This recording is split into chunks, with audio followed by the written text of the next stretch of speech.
Fala galera, aqui é o professor Enio Lopes. Hoje a nossa aula de Microsoft Excel ela vai ser um pouco diferente. A gente vai realizar a correção das atividades propostas até agora, de modo a não deixar acumular muito conteúdo. Então a gente passou algumas atividades aí e agora nós vamos corrigi-las para tentar sanar as dúvidas que vocês possam vir a ter. Se ainda assim persistir alguma dúvida, vocês mandem mensagem, mandem e-mail, a gente vai conversando aí. Mas a ideia é não deixar acumular conteúdo mesmo, porque senão fica difícil também de vocês assimilarem um grande volume de informações. Bom, eu separei em 3 blocos as atividades que a gente passou.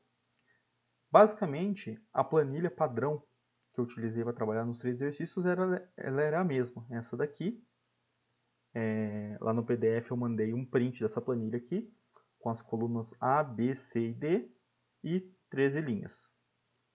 E aí eu, aqui do lado, estou deixando as questões que foram elencadas lá na primeira atividade, que foi a primeira foi aquela atividade mais introdutória, que eu falei um pouco aqui sobre o botão Office, também em algumas versões conhecido como menu arquivo aí, né?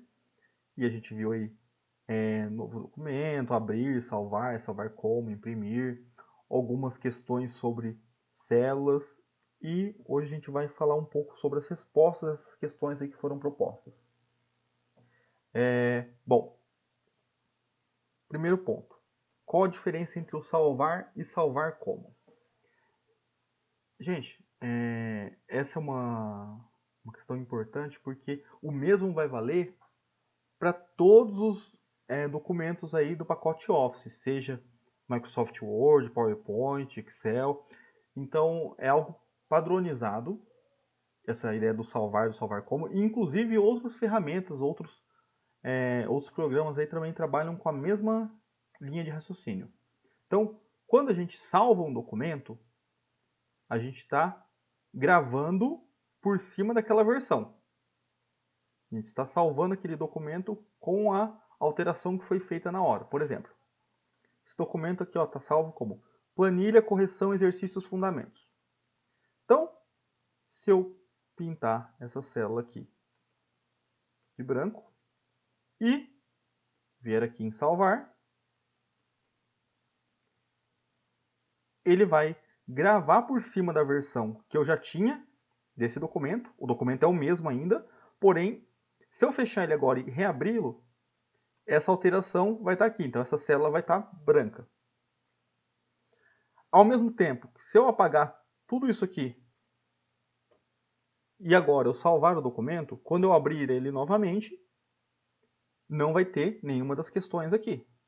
Vou desfazer aqui a alteração que eu tinha feito. Ou seja, o salvar basicamente é gravar por cima da versão anterior, ou da versão atual, no caso, né? Então, toda vez que eu gravo, eu estou escrevendo uma nova versão em cima daquela já existente. Já o salvar como, ele permite aí uma situação diferente. Quando a gente vai no salvar como, o que ele faz? Ele, na verdade, permite que você salve uma cópia daquele arquivo e aí você pode mudar o nome do arquivo e o local onde ele está armazenado, sem comprometer o arquivo anterior. Por exemplo, esse arquivo aqui ele está salvo. Se eu vier aqui, vamos supor, aí eu deleto essas atividades aqui. E se agora eu for em salvar como nesse arquivo, o que vai acontecer? Eu vou gerar um novo arquivo que não vai ter essas questões da atividade 1. Porém, o arquivo original, esse arquivo aqui, planilha, correção, exercícios, fundamentos, no local onde eu tinha salvado ele anteriormente, ele vai permanecer intacto. Ou seja, eu vou ter 2 arquivos, um com as questões e outro sem as questões. Então, a versão anterior, que estava salvo, vai permanecer com as questões, e a versão nova, que eu criei com o salvar como, ele vai aparecer sem as questões. Então, basicamente a diferença entre o salvar e o salvar como é essa, gente. E isso vale para todos os documentos aí no pacote Office. Certo? Salvar como você cria uma cópia e não altera o arquivo anterior. Já o salvar você vai gravar em cima do arquivo anterior, e aí você também tem o risco de perder o que você tinha alterado. Então você tem que tomar muito cuidado quando você for utilizar essa opção. Certo? E a gente falou um pouco sobre algumas funções básicas nesse primeiro pacote de atividade aqui, que foi a função média, a função soma. Então, o exercício A da questão 2 ele já pergunta exatamente isso. Qual a fórmula para somar todos os salários? Bom, a gente viu lá que toda função ela começa com o sinal de igual, toda fórmula ela começa com o sinal de igual. E, como eu estou falando de somar todos os salários, então é a função soma. Qual que é a estrutura dela, gente? Então, sinal de igual, soma, e aí abro parênteses. E aqui dentro dessa função, eu vou colocar o quê? Tudo que eu quero somar. Então, é o salário? Aí a gente pode fazer isso de várias formas. Como que eu posso fazer? Selecionando com o mouse, ou posso também digitar aqui. Então, ó, o salário da Ana Paula está aqui na cela D2. E o salário da Eva, que é a última pessoa aqui, está na coluna D, na linha 13. Então eu sei. Então eu posso fazer simplesmente isso aqui, ó. D2, ponto e vírgula, D3, ponto e vírgula, D4, ponto e vírgula, e assim sucessivamente. Notem que cada item que eu vou digitando, ele vai marcando aqui para mim uma cor diferente. Então ele me auxilia a localizar o item lá. Só que fazer dessa forma aqui, separando os itens por ponto e vírgula, é um pouco trabalhoso, que a gente vai ter que fazer um a um. E corre o risco da planilha ser muito grande, então você vai ter um trabalho absurdamente desnecessário. Para evitar isso, o que a gente pode fazer? A gente pode simplesmente colocar o ponto inicial e o ponto final. Ou seja, de onde eu começo, que no caso seria essa célula D2, até essa célula D13. Opa. Como eu saí dali, ele já tinha efetuado a operação, mas vamos lá. Então, ao invés de ponto e vírgula, eu vou colocar D2, 2 pontos, D13. Notem que quando eu faço isso, ó, automaticamente ele já seleciona esse trecho para mim. Ó. Então, vai estar aqui selecionado de azul todo esse trecho correspondente aí às células D2 a D13. Então, ele vai agrupá-los. Então, se eu apertar o Enter agora, ó, aqui ele vai ter somado todos os salários das pessoas. E o importante não é nem o valor, gente, mas sim que a fórmula esteja correta. Aqui, ó, a gente tem, então, a forma correta de fazer isso é igual, soma, abre parênteses, D2, 2 pontos, D13. Poderia fazer ponto e vírgula e colocar célula por célula? Poderia, mas é desnecessário e, inclusive, a chance de erro por você fazer múltiplas digitações aumenta e o seu trabalho também é um pouco mais árduo, né? Então não vale a pena. Bom, segunda questão B. Qual a fórmula para calcular a média das idades? Bom, gente, a função média ela é bem parecida na estrutura com a função soma. Eu vou colocar dentro do parênteses tudo aquilo que eu quero calcular a média. Então, a estrutura dela é igual, média, abre parênteses, e aí as células com os itens que eu quero calcular a média. E aí, mais uma vez, eu posso colocá-los separados por ponto e vírgula, ou se eu não quiser ter o trabalho de fazer isso repetidas vezes, eu posso simplesmente selecionar aqui a área que eu quero calcular, ou mesmo escrever também B2, 2 pontos, B13, ele também vai fazer a mesma coisa. Notem que mais uma vez ele vai selecionar aqui, ó, a área que eu estou agrupando. Então, ele vai somar todas essas idades e vai dividir ela pelo mesmo número de itens. Então, eu tenho 1, 2, 3, 4, 5, 6, 7, 8, 9, 10, 11, 12 pessoas. Então, ele vai somar todas essas idades e dividir por 12. E dou Enter aqui, ele calculou para mim. Essa aqui da média, gente, tinha uma outra forma alternativa de eu fazer isso. E, inclusive, o primeiro também tinha, na verdade. Que é a forma manual de fazer isso. O que eu poderia fazer aqui na soma? Poderia ter colocado aqui, ó, igual D2, mais D3 mais D4 e assim sucessivamente. Assim como aqui, na média, eu poderia ter feito aqui, ó, igual B2 mais B3 mais B4. E lá no final, ter dividido a soma de todas essas células por 12. Mas também, mais uma vez, é uma situação desnecessária, você vai ter trabalho repetitivo, e a ideia do Excel é exatamente evitar isso. Então, só mostrando que em algumas circunstâncias, se for um volume menor, ou então, de repente, você vai fazer algo rápido, você pode sim escrever a forma manualmente, não tem problema. Bom, questão C aqui, ó. Como somar todas as idades e salários numa única fórmula? Bom, mais uma vez aqui a gente pode fazer isso de várias formas. A gente pode fazer célula por célula, ou a gente pode agrupar intervalos aí. Então, mas para a gente não adiantar o trabalho, vamos pular aqui para a questão F, porque como todas a gente vai ter que trabalhar com intervalo, ou quase todos a gente vai trabalhar com intervalo, vamos falar um pouquinho sobre o que é um intervalo. Pergunta aqui, curiosa, mas é algo muito utilizado no Excel, como vocês já devem ter percebido. O que é um intervalo? O intervalo, gente, é uma sequência de células dentro da mesma coluna ou dentro da mesma linha, que, para evitar que eu tenha que fazer múltiplas digitações, eu posso simplesmente delimitar quando começa o intervalo e quando ele finaliza. Por exemplo, se eu pego aqui o salário de D2 até D13, então se eu colocar D2, 2 pontos, D13, eu estou falando que meu intervalo vai da célula D2 até D13. Então ele vai selecionar todos os itens aqui no meio. Então isso é um intervalo. Agora, o intervalo ele também poderia ser na horizontal. Mas aí a gente tem que tomar cuidado. Por exemplo, aqui eu teria um intervalo que teriam palavras e números. Então, de repente, não teria muito sentido ali eu tentar agrupar informações de tipos diferentes.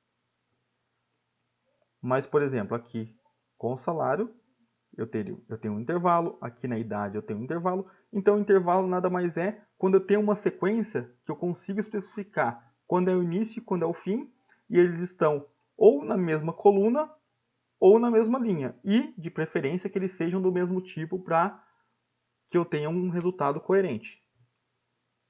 Então, isso é um intervalo. Como somar todas as idades e salários numa única fórmula? Bom, a gente pode usar aqui a função soma. Mas eu quero somar as idades e os salários. Então, o que eu posso fazer? Eu posso simplesmente selecionar aqui o intervalo referente ao salário. E assim como eu posso fazer célula, ponto e vírgula, outra célula, eu posso fazer intervalo, ponto e vírgula, outro intervalo. Ou seja, aqui eu delimitei o intervalo dos salários, vou utilizar um ponto e vírgula, e agora vou selecionar aqui o intervalo das idades. Ou seja, ele vai somar os itens desse intervalo e os itens desse intervalo. Então eu consigo somar intervalos separados dentro da mesma função. Eu posso agrupar vários itens aí dentro da função soma. Vou dar um Enter aqui, ó.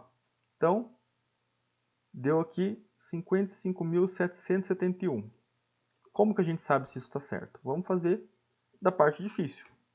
Bom, aqui eu tenho a fórmula para somar todos os salários. Vou somar aqui na frente todas as idades. Igual, soma. Aqui, ó.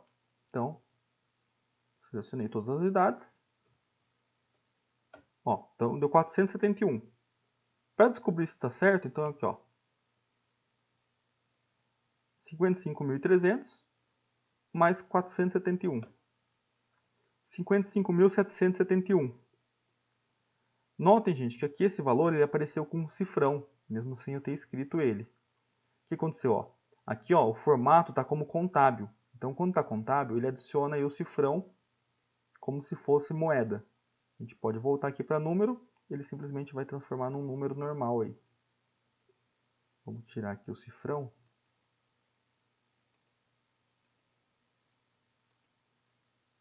Deixar um número sem casas decimais. É que o que acontece? Quando a gente faz algumas fórmulas, ela meio que transporta o padrão que já estava adotado na célula de origem. Por exemplo, quando eu mexo com salários aqui, ó, os salários aqui eles estão definidos de formato contábil. Então, nas fórmulas, quando eu transponho esse valor para lá, ele já leva o resultado também nesse formato. Mas para evitar divergências, vamos deixar tudo como número. Notem que aquele RS de moeda ele não foi escrito, ele foi definido escolhendo aqui o tipo de dado. Então, ó, quando eu seleciono aqui, ó, ele não aparece o RS antes, ele apareceu 5.000. Isso aqui é apenas para a gente entender que é um valor monetário. Mas aí eu vou voltar tudo para número aqui, sem casas decimais. Então, aqui a gente conseguiu somar todas as idades e salários numa única fórmula, que foi unindo dois intervalos diferentes dentro da função soma. Questão D. O que aconteceria se tentássemos somar a célula A2 com a célula A3? Justifique sua resposta. Bom, lembra que eu falei que a gente pode utilizar um intervalo tanto na horizontal quanto na vertical, mas que de preferência os itens têm que ser do mesmo tipo? Por quê? Vamos analisar aqui a célula A2 e a célula A3. Na célula A2 eu tenho o nome Ana Paula. Na célula A3 eu tenho a idade da Ana Paula, que é 60. Tenho itens totalmente distintos. Num eu tenho uma palavra, tenho um nome, e no outro eu tenho uma idade. Quando eu vou somar isso, entende-se que a soma seja uma operação aritmética. Como que eu vou somar uma palavra com um número? Então a gente vai ter um resultado ali que não vai ser coerente. Ele não vai atender nenhum requisito que a gente quer, porque são dados diferentes. Então, vamos tentar aqui, ó, fazer da forma mais simples. Igual a 2 mais a 3. Aí, ó, ele vai trazer para a gente aqui o resultado do valor. O que significa? Ó, basicamente, é um erro no valor. Vamos abrir a ajuda sobre esse erro.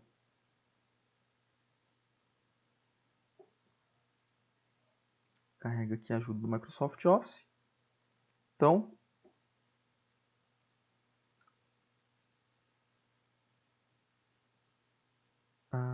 deixa opinião, experimentar, comprar o Office.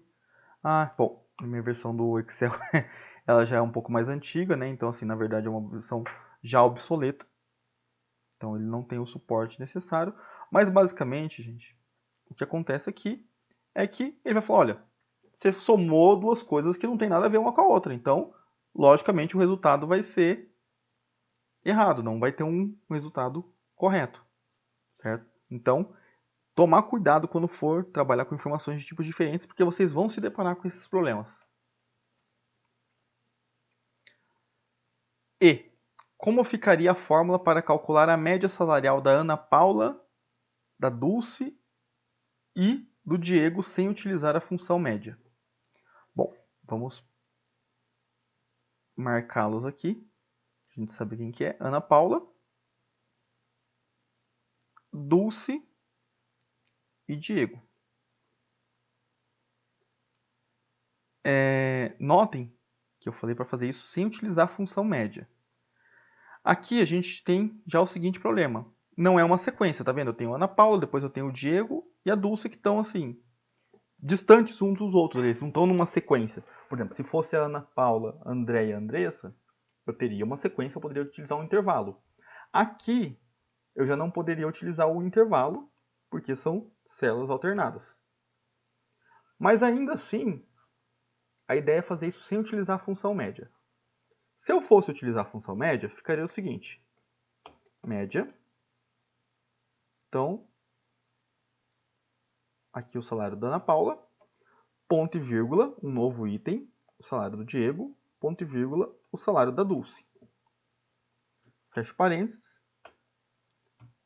Daria 5.833. Então, seria a média D2, ponto e vírgula, D10, ponto e vírgula, D11. Mas a ideia é não utilizar a função média. Lembra que eu falei que a gente consegue fazer isso de forma manual? Esse é um dos casos que a gente pode fazer de forma manual. E a gente precisa entender como que a gente faz isso. Bom, eu tenho 3 itens que eu quero somar. D2, D10 e D11, que contém os salários da Ana Paula, do Diego e da Dulce. Então, a princípio eu posso falar aqui, ó, D2 mais D10 mais D11. Eu vou ter a soma do salário deles. Só que para conseguir a média, eu preciso dividir pela mesma quantidade de pessoas. Então, se eu tenho 3 pessoas, eu preciso dividir o resultado dessa soma por 3. Certo? E como a gente já falou lá atrás, o símbolo que a gente utiliza para exemplificar uma divisão é a barra inclinada para a direita. E aí eu poderia fazer aqui, ó. Então, vou somar as células D2, D10, D11 e dividir por 3. Daria certo? Vamos ver? Não, não daria certo. Pode ver que a gente tem um resultado totalmente diferente daqui para cá. Por que isso acontece, gente? Acontece por causa do seguinte. No Excel, a gente também tem a mesma regra que a gente usa nas expressões numéricas. A gente tem a precedência das operações. O que isso quer dizer? Existem operações que são realizadas primeiro que outras. Por exemplo, a multiplicação e a divisão, elas acontecem primeiro que a soma e a subtração. Ou seja, nessa expressão numérica aqui, ó, D2 mais D10 mais D11 dividido por 3, na nossa lógica, a ideia era somar esses itens e depois dividi-los por 3. Porém, aqui o que vai acontecer? O sistema vai fazer o contrário, ele vai forçar a precedência aqui. Então ele vai pegar a célula D11 e vai dividi-la por 3. Depois ele vai somar o resultado dessa divisão com o valor de D2 e o valor de D10. Então assim, a gente vai ter um resultado totalmente diferente. E como que a gente corrige isso? Bom, a gente precisa forçar a sequência das operações. Então, se eu quero que as somas aconteçam primeiro que a divisão, eu preciso isolá-las dessa divisão. O que numa expressão numérica seria basicamente encapsulá-la ali com parênteses, ou seja, se eu vier aqui, ó, entre o D11 e o D2 e colocar parênteses, aí sim, eu estou querendo dizer, ó, que primeiro vai executar as operações que estão aqui dentro, e aí sim, depois, vai pegar o resultado daqui e dividir por 3.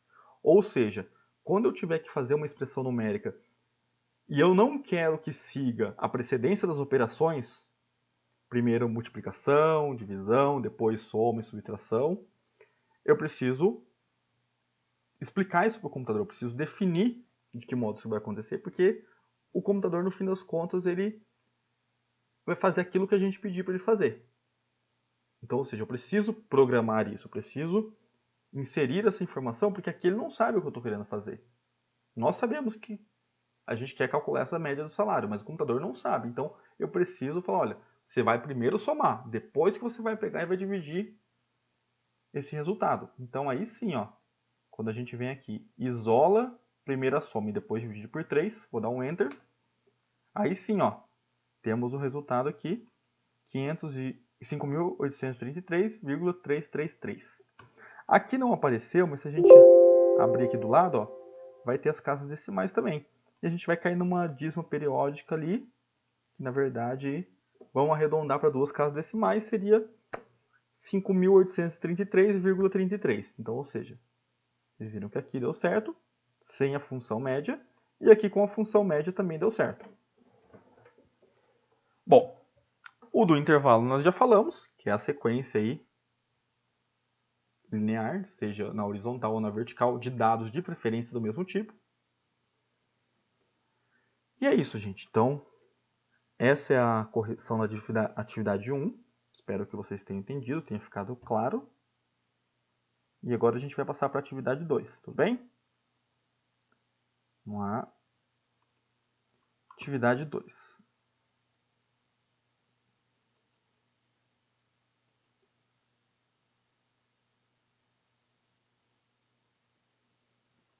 Bom, continuando aqui na atividade 2. Na atividade 2, a gente falou um pouco sobre algumas funções aí, seria maior, menor, mínimo, máximo, e a gente vai falar um pouco sobre elas e aproveitar e fazer a correção. Mais uma vez, a tabela padrão era essa daqui, com nomes, idades, região que as pessoas moram e o salário delas. E aqui a gente tem as questões aí de A a G. Bom, primeira questão aqui. Cite duas fórmulas diferentes para definir qual a pessoa mais nova.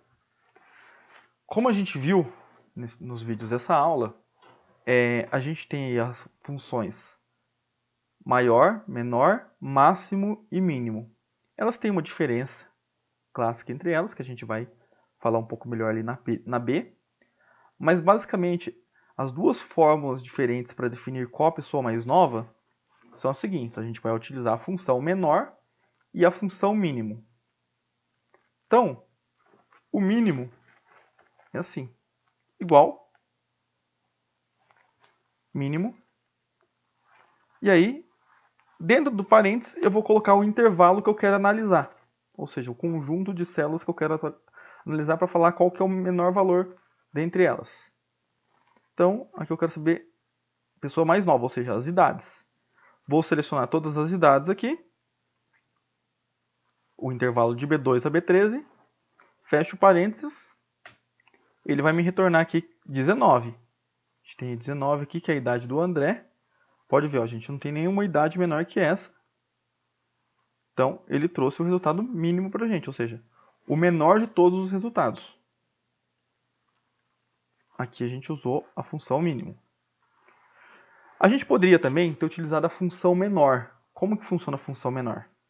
Igual, menor, e aí aqui mais uma vez o intervalo, todas as idades. Porém, o menor ele tem uma situação que ele não me mostra apenas o menor de todos. Ele permite que eu mostre o menor de todos, o segundo menor, o terceiro menor. Ou seja, eu posso enumerar as posições também dos extremos. No caso aqui, eu quero, vou separar aqui ponto e vírgula, depois do intervalo, vou querer a posição número 1, ou seja, eu quero o menor de todos, o primeiro dos menores. Fecho parênteses. Ele vai me retornar o 19. Ou seja, o menor de todos é o 19. Se eu quisesse pegar o segundo menor, eu poderia vir aqui, ó. Em vez do 1, eu colocaria 2. Depois do ponto e vírgula. E aí ele me traria o segundo menor, que é o número 20. Vamos localizar aqui, ó, o 20. Opa. Aqui, ó, o 20. E podem ver, ó, não tem nenhum menor que o 19 e depois o 20. Então, o 20 é o segundo menor. Ou seja, na função menor, eu consigo não só pegar o extremo, eu consigo pegar algumas posições próximas ali em ordem sequencial. Já o mínimo, ele vai apenas trazer o menor de todos e acabou. E o mesmo valeria aí para responder a nossa questão B. Qual a diferença entre as fórmulas maior e máximo? É basicamente o mesmo que acontece ali com o menor e o mínimo. O inverso do mínimo é o máximo. Então, o máximo, se eu vier com o máximo aqui, ó, selecionar o intervalo, ele vai pegar o maior de todas as idades. Então, ó, o máximo, ele vai me trazer 65. 65 é a idade da Catarina ali. E ele me traz o maior de todos os valores, ou seja, o valor absoluto ali, que é o 65, sem possibilidade de fazer qualquer outra seleção, não consigo descobrir qual o segundo, terceiro, quarto maior. Ele vai me trazer apenas o extremo, ou o menor de todos, ou o maior de todos. Já a função maior, assim como a função menor, eu consigo enumerar a posição. Eu consigo pegar aí não só os extremos, como posições próximas a ele. Por exemplo, posso vir aqui, ó, no maior, colocar o intervalo das idades, ponto e vírgula, e falar que eu quero o segundo maior. Ó. vai trazer o 64, que é a idade do Antônio. Já no máximo, eu não conseguiria fazer isso. Então, ou seja, na função maior, eu consigo fazer o mesmo que a função máxima, eu consigo pegar o maior de todos, porém eu ainda consigo pegar outras posições. Já quando eu uso o máximo, ele vai apenas retornar o maior de todos e não tem nenhuma outra alternativa. Então, ou seja, quando eu estiver falando que eu preciso dos extremos, ou o maior de todos ou o menor de todos, eu posso usar o mínimo e o máximo. Agora, se eu tiver que trabalhar aí com posições próximas a esses extremos, eu também posso utilizar o maior e o menor, que eles vão fazer a mesma coisa que o mínimo e o máximo, e ainda vão ter essa possibilidade de trazer outros valores. Certo? Bom, questão C ali. Qual a fórmula para saber quantas pessoas moram na região do Pisserno? Além do maior, menor, do mínimo, a gente viu também a função CONT-C. A função CONT-C ela serve para contar itens. Então, é uma função muito útil, ela ajuda a gente a categorizar itens aí. E como que a gente escreve ela? Igual cont.c. E aí, a estrutura dela é o intervalo que eu quero e o critério. Ponto e vírgula, critério. Então, vamos lá. Qual a fórmula para saber quantas pessoas moram na região do Pisserno? Bom, para saber quantas pessoas moram na região do Pisserno, o intervalo que eu tenho que analisar é o intervalo onde está a região que as pessoas moram, certo? Tem que ser coerente ali o que eu vou analisar com o que está sendo pedido. Então, se eu quero saber quantas pessoas moram na região do Pisserno, eu tenho que analisar o intervalo que está essa região. Selecionei aqui o intervalo de C2 a C13, ponto e vírgula, o critério. O que é o critério? É o que eu quero. Na pergunta, eu defini que eu quero saber quantas pessoas que moram na região do Pisserno. Agora, então esse é o meu critério. Eu preciso falar isso para minha planilha. Eu preciso deixar bem claro, olha, eu quero filtrar ali que você conte quantas pessoas são no Pisserno. Então, como que a gente faz isso? Sempre o item dentro de aspas duplas, sim, e aí a palavra, Pisserno, certo? Fecho meu parênteses. Então, intervalo, ponto e vírgula, entre aspas duplas eu coloco a palavra que eu estou procurando lá dentro. Enter. Ó, ele localizou 3 pessoas que moram no Pisserno. Vamos ver, ó. A Andressa mora no Pisserno. O Carlos mora no Pisserno. E a Eva mora no Pisserno. Então eu tenho aqui 3 pessoas. Então você viu que ele conseguiu analisar ali para mim, num curto espaço de tempo, uma planilha. E não é porque tem poucos itens, tá, gente? Você poderia fazer essa mesma varredura aí numa planilha com milhares de linhas. Ele traria essa resposta aí de uma forma muito prática, sem você ter que ficar contando uma a uma ali ou separando elas. Bom, vamos falar um pouquinho mais sobre essa fórmula. Aqui eu coloquei, entre aspas duplas, Pisserno. Só que, na verdade, isso aqui seria o mesmo que falar isso aqui, ó, gente, ó. Igual a Pisserno. Então, eu deixar com o sinal de igual ou sem o sinal de igual é basicamente a mesma coisa. Eu quero falar que o meu critério ali vai ser a palavra Pisserno. Então, eu posso deixar, se eu fizer com o igual aqui também, ó, vai funcionar. Certo? E vocês perceberam que dessa vez a gente não analisou, a gente não fez uma forma para trabalhar com números, a gente fez uma forma para trabalhar com palavras. Mas essa forma ela é muito versátil, porque ela pode tanto trabalhar com valores, como pode trabalhar com palavras. Então, ela permite aí muitas possibilidades para a gente. Então, a gente vai trabalhar um pouco com ela nos exercícios a seguir, então vai ficar um pouco mais fácil de vocês entenderem o que eu quero dizer. Aqui, no próximo exercício, ó, qual a fórmula para saber quantas pessoas possuem mais do que 30 anos? Então, eu quero saber dessas pessoas ali, quantas delas têm mais que 30 anos? Notem que dessa vez eu não estou definindo um valor exato, mas sim uma condição, ou seja, uma categoria que tem vários valores possíveis. Então, ou seja, tudo que for maior que 30 é aceitável dentro do critério que eu estou definindo. Então, mais uma vez, a gente vai trabalhar aí com o cont.c.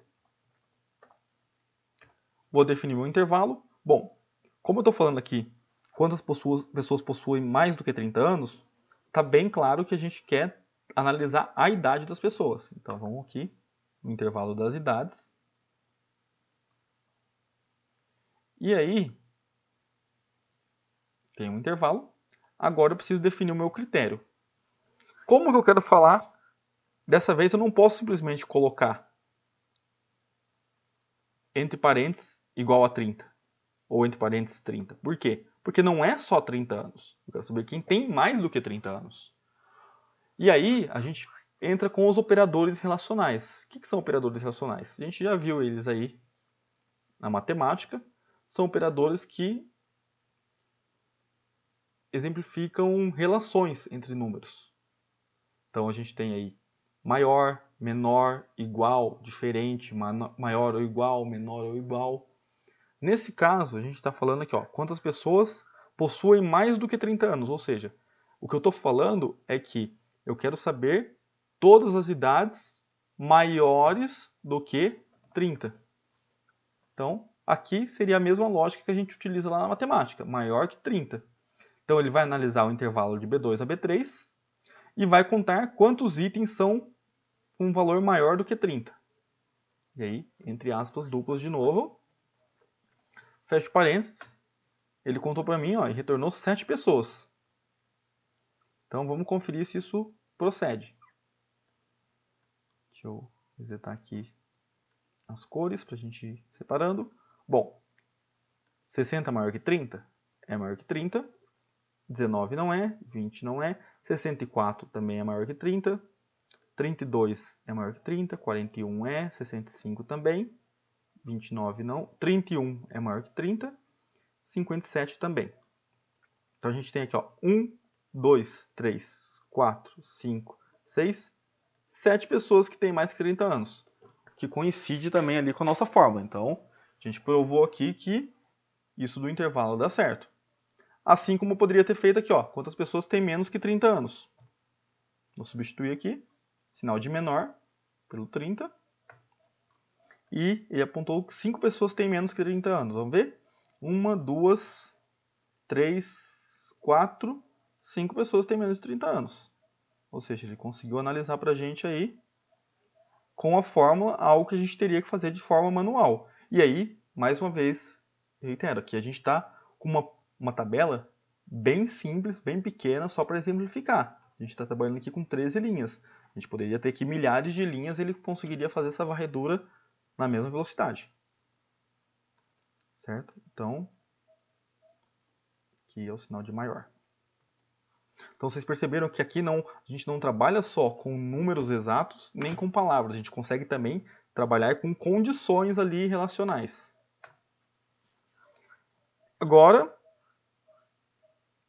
qual a fórmula para saber quantas pessoas não moram em Nova Veneza? Ela mistura um pouco aí dos dois conceitos, tanto de a gente trabalhar com palavras quanto com números, não por fazer uma operação aritmética, mas sim por a gente conseguir abordar aí o uso do operador relacional mesmo com um texto. Então, eu cheguei no vídeo a dar um exemplo ali de igual, diferente. Nesse caso aqui seria o diferente. Por quê? Porque se eu falasse que eu queria saber quantas pessoas moram em Nova Veneza, eu faria isso aqui, ó. Conte.c, intervalo. Bom, a gente está falando da região, então vamos no intervalo das regiões aqui. Ponto e vírgula, critério. Se eu quisesse falar quantas pessoas moram em Nova Veneza, eu faria isso aqui, ó. Nova Veneza. Tem 2 pessoas que moram em Nova Veneza. Vamos marcar elas aqui. Nova Veneza e Nova Veneza. E isso, essa fórmula aqui, seria o mesmo que eu falei isso aqui, ó.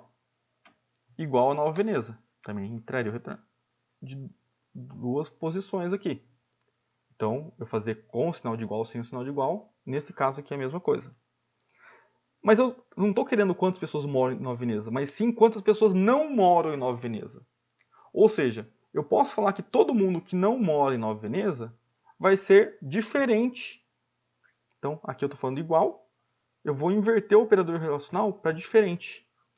E aqui, gente, um dado importante é que a gente não pode separar o operador da palavra. Tem que deixar ele juntinho aqui, ó. Então, entre aspas duplas ainda, vou fazer o sinal de diferente, que aqui seria o sinal de menor e o sinal de maior juntos. Então, setinha para um lado, setinha para o outro. E a palavra, ou seja, ele vai pegar e vai contar todo mundo que não for de Nova Veneza nesse intervalo. E aí, ó, ele me retornou 10 pessoas. Vamos ver se está certo. Ó. 1, 2, 3, 4, 5, 6, 7, 8, 9, 10 pessoas. Então, mais uma vez funcionou aqui. Então, muitas vezes, pessoal, a gente tem que tomar cuidado aqui no enunciado que está sendo pedido. Porque aí você vai configurar a fórmula de acordo com aquilo que você precisa fazer. E isso aqui não tem como a gente prever o uso, porque cada caso é um caso, vocês vão se deparar aí ao longo da vida com várias situações que vocês possam aplicar isso aqui. E dependendo do que você fizer, da ocasião é que vai ter uma situação específica que você tenha que fazer aquilo ali. Então, você pode trabalhar isso de inúmeras formas e você só vai descobrir mesmo, olha, eu preciso usar o ctrl+C para tentar contar os itens aqui, quando você se deparar com uma situação que você precise fazer isso, você tem um retorno prático disso. Certo? Bom, aqui, F. O que acontecerá se mesclarmos as células B2 e C2?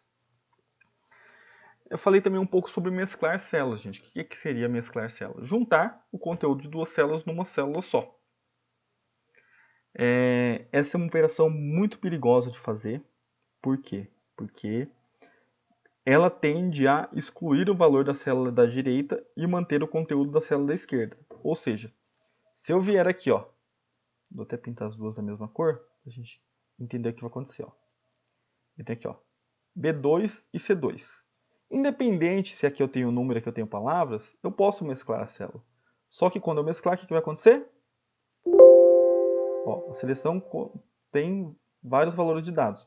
Mesclar em uma célula só manterá o dado superior esquerdo. Então, o Excel ainda vai te avisar, olha, quando você juntar os dados ali, só vai manter o que está na esquerda. Você quer fazer isso mesmo? Então, ele já até te avisa antes, por quê? Porque vai sumir a informação que está ali na coluna C2. Mas vamos em frente. Ó. Ok.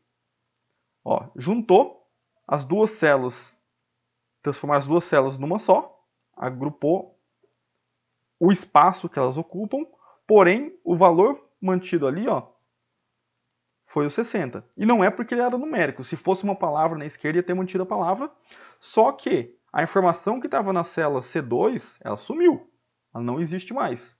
Então, quando mesclar célula, tem que tomar esse cuidado, porque sempre você vai perder o valor que está na direita e vai manter só o que está na posição esquerda. Mas eu vou fazer essa alteração aqui. Vou até inverter aqui, ó. Se a gente fosse fazer o contrário. Pular a área cura aqui, ó. Colocar 60, ó. Se eu fosse mesclar as duas aqui, ó, ele daria o mesmo alerta e dessa vez manteria o que está na esquerda, tá vendo? Então, tomar muito cuidado quando utilizar a função mesclar por conta disso. E que eu pergunto qual formatação foi aplicada ao intervalo A1-D1. Então,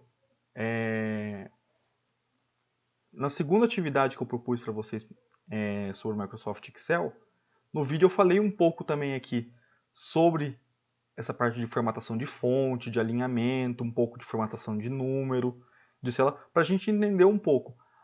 Apesar de ter algumas pequenas mudanças aí entre as ferramentas do Office, seja o PowerPoint, seja o Word, mas basicamente esse padrão de formatação e de alinhamento, ele é padronizado nessas versões. Então, para vocês entenderem um pouco aí como que a gente formata fonte e alinhamento. E aí eu pergunto qual formatação que a gente aplicou aqui no intervalo de A1 e D1. Então, esse intervalo aqui, ó, de A1 e D1. Bom, eu falei um pouco para vocês sobre cor de fonte, tipo de fonte, cor de fundo ali, se está negrito, itálico, sublinhado. Então a gente consegue perceber aqui, ó, nesse intervalo, as seguintes situações. Bom, o nome da fonte, eu acho que até é difícil para vocês só ver uma imagem e saber qual que é o tipo da fonte, então seria absurdo eu cobrar isso de vocês.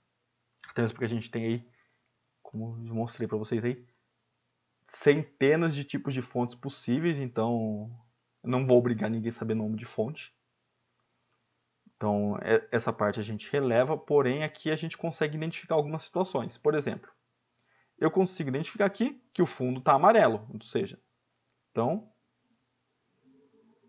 a formatação que a gente aplicou aqui, ó, a cor de preenchimento ela foi alterada para amarelo, assim como poderia ter selecionado qualquer outra cor. Além da cor de preenchimento, o que a gente fez aqui também? A gente também mudou aqui, ó. Tá vendo que quando eu seleciono ó, aqui Ana Paula, não tem nada. Quando eu seleciono aqui esse intervalo de A1 a D1, o N aqui ele está reforçado, ou seja, ele está com a função de negrito ativada. O negrito ele vai tornar a letra um pouco mais escura ali, ele vai dar uma ênfase naquele setor ali, deixando ela um pouco mais forte. Então, se eu desabilitar aqui, ó, a gente vai ver como muda. Então fica um pouco mais escura, fica reforçado ali. Isso serve principalmente para dar ênfase. Então usa-se isso muito em títulos, em cabeçalhos, para tentar dar um destaque naquilo ali. Então, as formatações que a gente tinha aplicadas aqui nesse intervalo de A1 e D1, que vocês conseguem identificar aí a grosso modo, seria a mudança aí da cor de preenchimento e a habilitação do negrito no texto, certo? Pessoal, e é isso. A ideia inicial era a gente fazer a correção das 3 atividades que a gente passou, mas eu percebo também que o vídeo está se prolongando um pouco, então para também não tornar isso muito maçante, muita informação de uma vez só, eu vou deixar para fazer a correção da 3ª atividade na próxima semana, e aí a gente até fala um pouquinho mais sobre ela, que é um assunto bem legal também, que são as funções ali soma C e média C. E aí eu faço um vídeo um pouco mais rapidinho semana que vem, mas vamos parar por aqui hoje. Agradeço a atenção de vocês, espero que vocês tenham entendido. Qualquer dúvida vocês podem me procurar aí, vocês podem mandar mensagem, estou à disposição. Os representantes de classe têm meu contato, então vocês podem falar com eles também, eles podem ajudar a mediar isso, encaminhar as dúvidas aí. E é isso, galera. Obrigado, um abraço e até a próxima.